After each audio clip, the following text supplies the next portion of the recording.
వినాయక చవితి రోజు చంద్రుణ్ణి చూడాలా వద్దా? వినాయక చవితి రోజు చంద్రుణ్ణి చూస్తే ఎటువంటి నిందలు కలుగుతాయి అని చాలా మంది అడుగుతున్నారండి.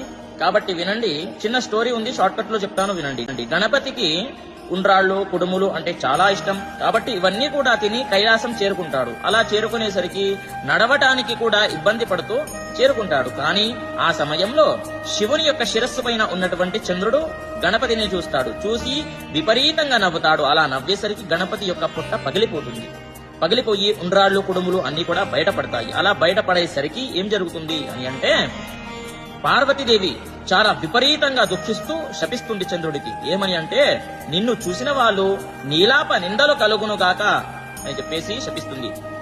ఇలా శపించేసరికి ఏం జరుగుతుంటే, శ్రీకృష్ణుడంతటి వాడు కూడా నీలాప నిందలు పొందాడు. కానీ విష్లాగో అలాగా బయటపడతాడు. అది అందరికీ తెలిసిందే. మరి మనుషులు ఎలా బయటపడాలి అని చెప్పేసి శ్రీకృష్ణుడు చెప్పాడు.